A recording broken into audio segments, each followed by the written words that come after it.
Assalamualaikum warahmatullahi wabarakatuh. Saya Haifah Zahratul Jannah dengan BP 2010842003 dari jurusan Administrasi Publik akan menjelaskan tugas PPT saya dengan materi teori pembangunan daerah serta teori pertumbuhan dan pembangunan ekonomi daerah paradigma baru. Pada tugas ini ada dua pokok pembahasan. Yang pertama teori pembangunan daerah dan yang kedua teori pertumbuhan dan pembangunan ekonomi daerah paradigma baru. Pertama, teori pembangunan daerah. Pengertian pembangunan daerah. Pembangunan daerah adalah suatu proses di mana pemerintah daerah dan masyarakat mengelola sumber daya yang ada dan membentuk suatu pola kemitraan antara pemerintah daerah dengan sektor swasta untuk menciptakan suatu lapangan kerja baru dan merangsang perkembangan kejadian ekonomi dalam wilayah tersebut. Menurut Arsyad, serta tujuan umum dari pembangunan ekonomi adalah sebagai berikut. Yang pertama, mengembangkan lapangan kerja bagi penduduk yang ada. Kedua, mencapai peningkatan ekonomi daerah. Dan yang ketiga, mengembangkan basis ekonomi dan kesempatan kerja yang beragam. Dalam pelaksanaannya, pembangunan daerah di Indonesia banyak mengalami hambatan, apalagi bila sistem pembangunan ekonomi masih bersifat sentralistik. Untuk mengatasi hambatan tersebut, pemerintah menetapkan otonomi daerah mulai tahun 2001 sampai saat ini. Salah satu tujuan otonomi daerah adalah untuk menjadikan pemerintah lebih dekat dengan rakyatnya, sehingga pelayanan pemerintah dapat dilakukan dengan lebih efisien dan efektif. Hal ini didasarkan asumsi bahwa pemerintah daerah memiliki pemahaman yang lebih baik mengenai kebutuhan dan aspirasi masyarakat mereka daripada pemerintah pusat. Dengan otonomi daerah diharapkan pemerintah daerah dapat menyelesaikan permasalahannya dalam mengelola daerahnya sehingga berada dalam posisi lebih baik untuk memobilisasi sumber daya secara mandiri serta untuk mencapai tujuan pembangunan daerah. Otonomi daerah merupakan upaya pembangunan daerah dalam pengambilan keputusan daerah berkaitan dengan pengelolaan sumber daya yang dimiliki sesuai dengan kepentingan, prioritas, dan potensi daerah tersebut. Dengan pemberian otonomi daerah kabupaten dan kota, pengelolaan keuangan sepenuhnya berada di tangan pemerintah daerah. Oleh karena itu, diperlukan sistem pengelolaan keuangan daerah yang baik dalam rangka mengelola dana desentralisasi secara transparan, ekonomis, efisien, efektif, dan akuntabel. Salah satu pelaksanaan otonomi daerah adalah adanya desentralisasi fiskal, yaitu pemberian sumber-sumber penerimaan bagi daerah yang dapat digali dan digunakan sendiri sesuai dengan potensinya masing-masing.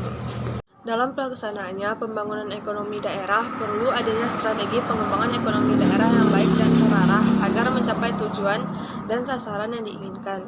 Keberhasilan dalam pertumbuhan ekonomi sendiri erat kaitannya dengan strategi pembangunan ekonomi. Strategi pembangunan ekonomi dapat dikelompokkan menjadi 4, yaitu yang pertama, strategi pengembangan fisik atau lokalitas. Dilakukan dengan program perbaikan kondisi fisik atau lokalitas daerah untuk kepentingan pembangunan industri dan perdagangan. Tujuannya untuk menciptakan identitas daerah atau kota, memperbaiki basis pesona atau kualitas hidup masyarakat, dan memperbaiki dunia usaha daerah. Yang kedua, daerah pengembangan dunia usaha. Pengembangan dunia usaha merupakan komponen penting dalam perencanaan pembangunan ekonomi daerah karena daya tarik kreasi atau daya perekonomian daerah yang sehat. Yang ketiga, strategi pengembangan SDM. Sumber daya manusia merupakan aspek yang paling penting dalam proses pembangunan ekonomi. Yang keempat, strategi pengembangan ekonomi masyarakat. Kegiatan pembangunan masyarakat ini merupakan kegiatan yang ditujukan untuk mengembangkan satu kelompok masyarakat di suatu daerah atau dikenal dengan kegiatan pemberdayaan masyarakat.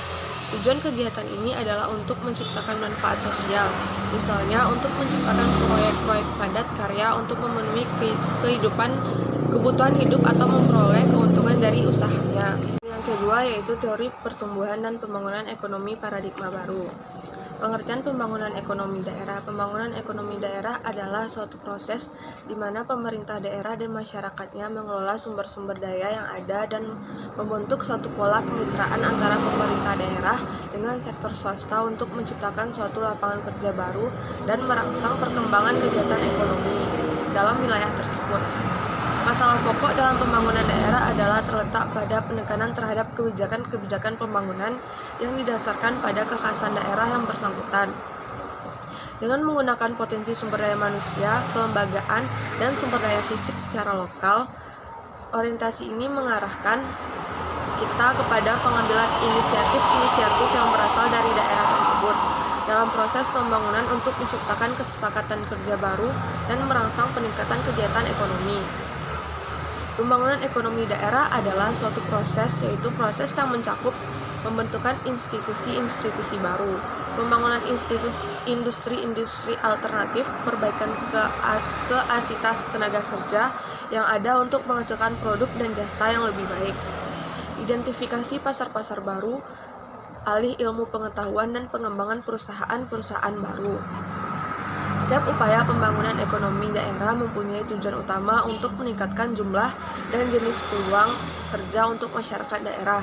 Dalam upaya untuk mencapai tujuan tersebut, pemerintah daerah dan masyarakatnya harus secara bersama-sama mengambil inisiatif pembangunan daerah. Pertumbuhan dan pembangunan daerah.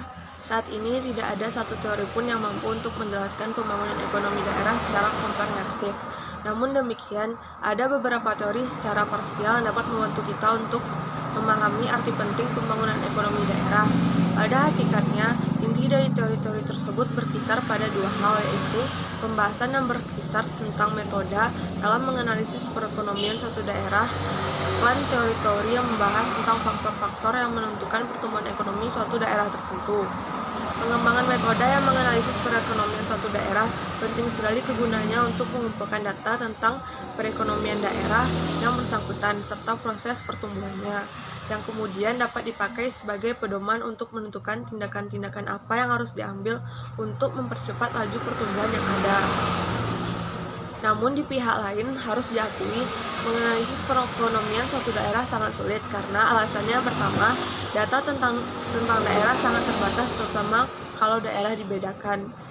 Yang kedua, data yang tersedia umumnya tidak sesuai dengan data yang dibutuhkan untuk analisis daerah, karena data yang terkumpul biasanya ditujukan untuk memenuhi kebutuhan analisis perekonomian secara nasional.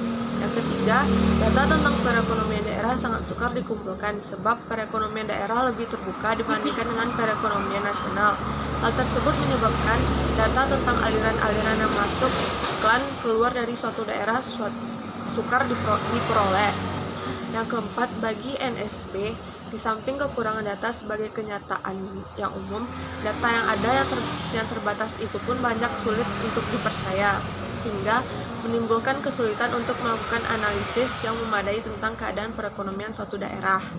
Teori ekonomi neoklasik. Peranan teori ekonomi neoklasik tidak terlalu besar dalam menganalisis pembangunan daerah, karena teori ini tidak memiliki dimensi spesial yang signifikan. Namun demikian, teori ini memberikan dua konsep pokok dalam pembangunan ekonomi daerah, yaitu keseimbangan dan mobilitas faktor produksi. Artinya, sistem perekonomian akan mencapai keseimbangan alamiahnya jika modal bisa mengalir tanpa restriksi atau pembatasan. Oleh karena itu, modal akan mengalir dari daerah yang berupah tinggi menuju ke daerah yang berupah rendah. Selanjutnya, teori basis ekonomi atau economic based theory. Teori basis ekonomi ini menyatakan bahwa faktor penentu utama pertumbuhan ekonomi suatu daerah adalah berhubungan langsung dengan permintaan akan barang dan jasa dari luar daerah. Pertumbuhan industri-industri yang menggunakan sumber daya lokal, termasuk tenaga kerja dan bahan baku untuk diekspor, akan menghasilkan kekayaan daerah dan penciptaan peluang kerja. Strategi pembangunan daerah yang muncul yang didasarkan pada teori ini adalah penekanan terhadap arti penting bantuan kepada dunia usaha yang mempunyai pasar secara nasional maupun internasional. Implementasi kebijakannya mencakup pengurangan atau hambatan atau batasan terhadap perusahaan-perusahaan yang berorientasi ekspor yang ada dan akan didirikan di daerah tersebut. Selanjutnya, teori lokasi. Pada ekonomi regional sering mengatakan bahwa ada 3 faktor yang mempengaruhi pertumbuhan daerah, yaitu lokasi, dan lokasi. Pernyataan tersebut sangat masuk akal jika dikaitkan dengan pengembangan kawasan industri. Perusahaan cenderung untuk meminimumkan biayanya dengan cara memilih lokasi yang memaksimumkan peluang untuk mendekati pasar. Model pengembangan industri kuno menyatakan bahwa lokasi yang terbaik adalah biaya yang termurah antara bahan baku dengan pasar. Keterbatasan dari lokasi ini pada saat sekarang adalah bahwa teknologi dan komunikasi modern telah mengubah signifikan suatu lokasi tertentu untuk kegiatan produksi dan distribusi barang. Selanjutnya, teori tempat sentral. Teori tempat sentral menganggap bahwa ada hierarki tempat. Setiap tempat sentral didukung oleh sejumlah tempat kecil yang lebih menyediakan sumber dayanya. Tempat sentral tersebut merupakan suatu pemukiman yang menyediakan jasa-jasa bagi penduduk daerah yang mendukungnya. Teori tempat sentral ini bisa diterapkan pada pembangunan ekonomi daerah, baik di daerah perkotaan maupun di daerah perdesaan. Misalnya, perlunya melakukan pemberdayaan fungsi antara daerah-daerah yang bertetangga. Beberapa daerah bisa menjadi wilayah penyediaan jasa, sedangkan lainnya hanya sebagai daerah pemukiman. Seorang ahli pembangunan ekonomi daerah dapat membantu daerah untuk mengembangkan peran fungsional mereka dalam sistem ekonomi daerah. Selanjutnya, teori kausasi kumulatif. Kondisi daerah-daerah sekitar kota yang semakin buruk menunjukkan konsep dasar dari tesis kausasi kumulatif. Kekuatan-kekuatan pasar cenderung memperparah kesenjangan antara daerah-daerah tersebut. Daerah yang maju mengalami akumulasi keunggulan kompetitif dibandingkan daerah-daerah lainnya. Selanjutnya, model daya tarik. Teori daya tarik industri adalah model pembangunan ekonomi yang paling banyak digunakan oleh masyarakat. Teori ekonomi yang mendasarinya adalah bahwa suatu masyarakat dapat diperbaiki posisi pasarnya terhadap industrialis melalui pemberian subsidi dan insentif. Selanjutnya, paradigma baru teori pembangunan daerah. Teori pembangunan yang ada sekarang ini tidak mampu untuk menjelaskan kegiatan-kegiatan pembangunan ekonomi daerah secara tuntas dan komprehensif. Oleh karena itu, suatu pendekatan alternatif terhadap ekonomi pembangunan dirumuskan di sini untuk kepentingan perencanaan pembangunan ekonomi daerah. Pendekatan ini merupakan sintesa yang perumusannya kembali konsep-konsep yang telah ada. Pendekatan ini memberikan dasar bagi kerangka pikir dan rencana tindakan yang akan diambil dalam konteks pembangunan ekonomi daerah. Tabel ini dapat kita lihat konsep lama serta konsep baru dari paradigma baru teori pembangunan daerah. Di sini pada komponen terdapat kesempatan kerja. Pada konsep lama, kesempatan kerja yaitu semakin banyak perusahaan, semakin banyak peluang kerja. Sedangkan pada konsep baru, perusahaan harus mengembangkan pekerjaan yang sesuai dengan kondisi penduduk. Komponen yang kedua yaitu basis pembangunan. Pada konsep lama, pembangunan bersektor ekonomi, sedangkan pada konsep baru pengembangan lembaga ekonomi baru. Komponen yang ketiga, aset-aset lokasi. Pada konsep lama, keunggulan komparatif didasarkan pada aset fisik, sedangkan pada konsep baru keunggulan kompetitif didasarkan pada kualitas lingkungan. Komponen yang keempat, sumber daya pengetahuan. Pada konsep lama, ketersediaan angkatan kerja, sedangkan pada konsep baru, pengetahuan sebagai pembangkit ekonomi. Baiklah, sekian tugas saya. Apabila ada kesalahan mohon dimaafkan. Wassalamualaikum warahmatullahi wabarakatuh.